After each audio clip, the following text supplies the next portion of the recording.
৭৫ বছর ধরে চলে আসা ইসরায়েল এবং ফিলিস্তিন দ্বন্দ্বে ইসরায়েল ও তার বন্ধু রাষ্ট্রসমূহ নতুন নতুন পন্থায় ফিলিস্তিনিদের উপর নিপীড়ন চালিয়ে আসছে। তো বছরখানেক আগে ইসরায়েলি সরকার এবং জায়ান্ট প্রতিষ্ঠান গুগল মিলে এমন এক প্রযুক্তি ব্যবহারের সিদ্ধান্ত নিছে যার মাধ্যমে তারা ফিলিস্তিনিদেরকে শুধুমাত্র তাদের চেহারা দেখেই চিহ্নিত করতে পারবে যে সে কেমন ধরনের মানুষ, ভালো না খারাপ। তো এই প্রযুক্তির বাজেট ধরা হয়েছিল ১.২ বিলিয়ন মার্কিন ডলার। আজকে কথা বলবো প্রজেক্ট নিম্বাস নিয়ে। ২০২১ সালের এপ্রিলে ইসরায়েলি অর্থ মন্ত্রণালয় থেকে ঘোষণা দেয়া হয় যে তারা গুগলের সঙ্গে ১.২ বিলিয়ন ডলারের একটা ক্লাউড কম্পিউটিং প্রজেক্টে সাইন করছে, যার নাম হচ্ছে নিম্বাস। এর মাধ্যমে ইসরায়েল গুগলের সকল রকম প্রযুক্তি ব্যবহার করারও সুযোগ পাবে। তো ফিলিস্তিনিদের উপর নজরদারির ক্ষেত্রে ইসরায়েল সরকারকে একটা ঝামেলার সম্মুখীন হতে হয়। সেটা হচ্ছে এত এত ক্যামেরার দিকে সব সময় নজর রাখা তাদের জন্য কষ্টকর, এবং এই ক্যামেরার দিকে তাকায় থাকার জন্য প্রচুর বিপুল জনশক্তির প্রয়োজন আছে। তো তার উপর আবার একজন মানুষের পক্ষে সব সময় কোনো সন্দেহভাজনকে চিহ্নিত করা খুবই কঠিন। আর এই সমস্যা সমাধানের জন্য ইসরায়েল দ্বারস্থ হয়েছে গুগলের কাছে। তারা গুগলের কাছে তাদের এআই প্রযুক্তি ব্যবহারের প্রস্তাব রাখে, আর গুগলও তা হাইসা হাইসা গ্রহণ করে নেয়। গুগলের এই প্রযুক্তি ফিলিস্তিনের নাম, চেহারা এবং শারীরিক গঠন চিহ্নিত করতে পারবে। মানে গুগল এআই প্রযুক্তি ব্যবহার করে একজন ফিলিস্তিন ব্যক্তির নাম, চেহারা, তার শারীরিক গঠন কি সবকিছু বলে দিতে পারবে।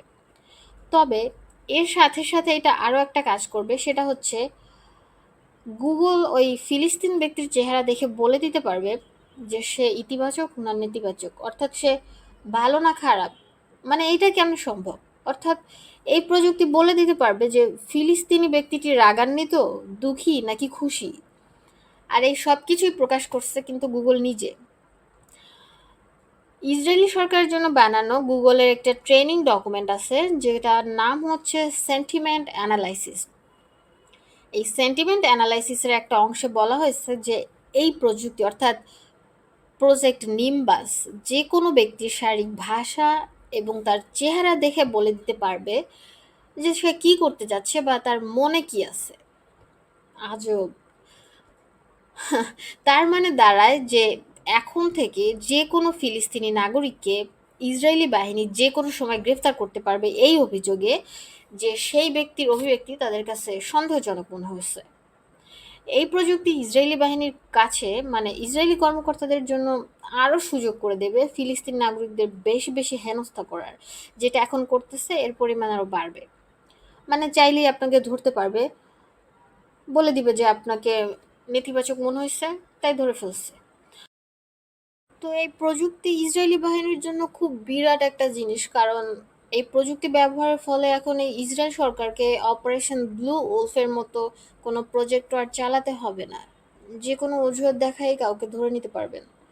মানে যে কোনো ফিলিস্তিনিকে আপনি আটক করতে পারবেন।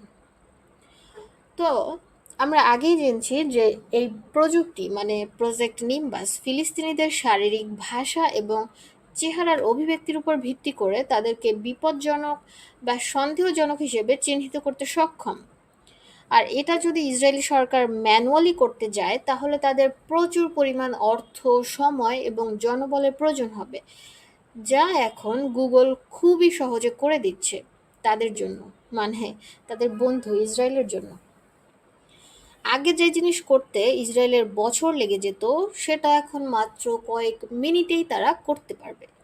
কিন্তু মূল সমস্যা হচ্ছে গুগলের এই এআই প্রযুক্তিটি খুবই ত্রুটিপূর্ণ এবং মারাত্মক ধরনের ত্রুটিপূর্ণ, এবং এর অনেক অপব্যবহারও সম্ভব।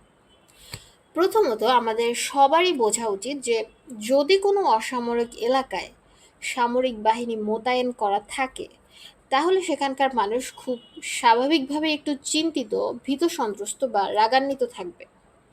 যেমন ধরেন, মা যদি আমার সঙ্গে রেগে থাকে তাহলে আমার অবস্থা, আপনার অবস্থা কেমন হয় বলেন তো? বাসার মধ্যে যদি আপনার উপর সবাই রেগে থাকে তা আপনি তো শরণার্থীর মতো থাকবেন, তাই না? আপনি না ভীত, না কাঁদতে পারবেন না হাসতে পারবেন। তো তিনি আপনার অভিব্যক্তি দেখে কি বোঝাবে বলেন তো? সে যাই হোক। তো এখন ওই এলাকার মানুষ তো এমনি স্বাভাবিকভাবে একটু চিন্তিত, ভীত, সন্ত্রস্ত বা রাগান্বিতই থাকবে। কিন্তু এই জিনিসটাকে কখনোই জাতীয় নিরাপত্তার প্রতি হুমকি হিসেবে কিন্তু চিহ্নিত করা উচিত না। তাছাড়া যে কেউ যে কোনো সময় নিজের চেহারার অভিব্যক্তি পরিবর্তন বা লুকোতে পারে। অনেক ধরনের গবেষণাতে উঠে এসেছে যে এই প্রজেক্ট নিম্বাস অনেক ক্ষেত্রেই বর্ণবাদ নিরপেক্ষ ফলাফল প্রদানে ব্যর্থ। মানে এটা এক ধরনের রেসিস্টই বলতে পারেন, এবং এটা কোনো নিউট্রাল ফলাফল দেয় না। তো racial influence on automated perceptions of emotions নামক একটা গবেষণাপত্র আছে, যেখানে বলা হয়েছে যে ইমোশন ডিটেকশন প্রায় ক্ষেত্রেই শ্বেতাঙ্গ বাদে, মানে সাদা লোকদের বাদে অন্য বর্ণ বা অন্য জাতের মানুষদের প্রতি নেগেটিভ ফলাফল প্রদান করে থাকে। অন্যদিকে শ্বেতাঙ্গদের প্রতি বেশিরভাগ সময় ইতিবাচক ফলাফল দেখায়। অর্থাৎ আপনি যদি ফর্সা হন তাহলে আপনি পজিটিভ, আর একটু শ্যামলা বা কালো হইলে আপনি নেগেটিভ নেগেটিভ নেগেটিভ। তো racial discrimination in face recognition technology শীর্ষক হার্ভার্ড বিশ্ববিদ্যালয়ের একটা প্রবন্ধে বলা হয়েছে যে প্রজেক্ট নিম্বাস প্রযুক্তি কালো বা শ্যামলা বর্ণের নারীদের ক্ষেত্রে প্রায় সঠিক ফলাফল দেখাতে ব্যর্থ। অর্থাৎ বেশিরভাগ সময় নেগেটিভ ফলাফল দেখায়। অনেক আগের থেকেই গুগল চেষ্টা করছিল যে তাদের এই ধরনের প্রযুক্তি যাতে কোনো বিতর্কিত সরকার বা বিতর্কিত রাষ্ট্রের কাছে তারা প্রচুর লাভে বিক্রি করতে পারে।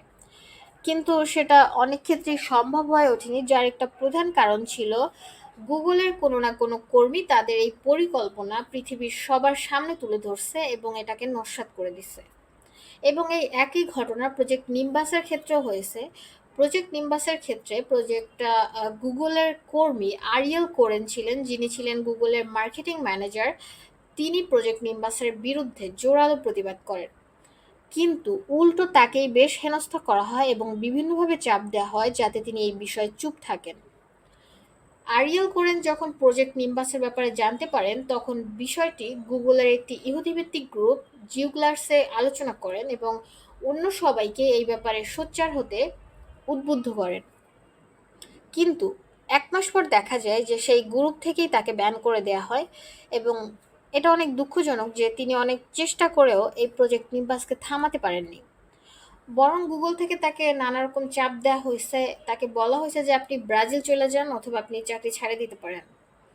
তো আরিয়েল কোরেন অনেক মামলা মোকদ্দমা করছে, কিন্তু এই ওয়ার্ক প্লেস ভায়োলেন্সের ব্যাপারে তিনি কোনো সুরাহা করতে পারেন নাই। তো শেষমেশ তিনি ২০২২ সালের সেপ্টেম্বরে চাকরি ছেড়ে ইস্তফা দেন। গুগলের আর্টিফিশিয়াল ইন্টেলিজেন্স সংক্রান্ত নীতিমালা অনুযায়ী তারা তাদের এই প্রযুক্তি কোনো ধরনের বিতর্কিত কাউকে ব্যবহার করতে দেবে না, এবং কোনো বিতর্কিত সত্তার সঙ্গে তারা কোনো চুক্তিতে যাবে না। কিন্তু যদি প্রজেক্ট নিম্বাস দেখেন, তাহলে এই ব্যাপারে গুগল এবং AWS এর ইসরায়েল সরকারের সঙ্গে করা চুক্তিপত্রে খেয়াল করলেন দেখা যাবে যে তাদের এই চুক্তির নীতিমালা অনুযায়ী গুগল চাইলেও কিন্তু এই চুক্তি থেকে নিজেদেরকে সরিয়ে আনতে পারবে না, সে যতই প্রতিবাদ করা হোক না কেন। আর এই কারণে এত তীব্র বিতর্কের পরেও গুগল এই প্রজেক্ট নিম্বাস বাতিল করে নাই।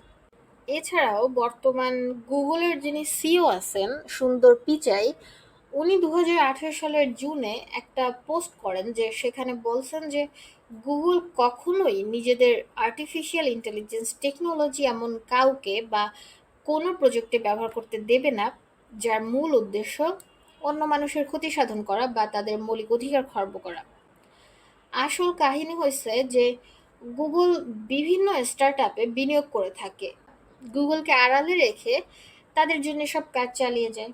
মানে গুগল সবার সামনে কিন্তু সাধুই থাকে, কিন্তু পেছনে পেছনে স্টার্টআপ বিনিয়োগের নামে এসব উল্টাপাল্টা প্রজেক্ট করে বেড়ায়।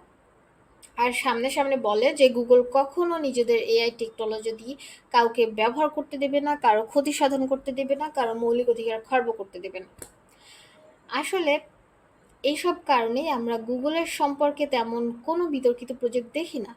তবে মাঝে মাঝে গুগলের কিছু কর্মী তাদের নিজেদের প্রজেক্টটি ফাঁস করে দেয়, যার মাধ্যমে আমরা দু একটা ঘটনা জানলেও জানতে পারি।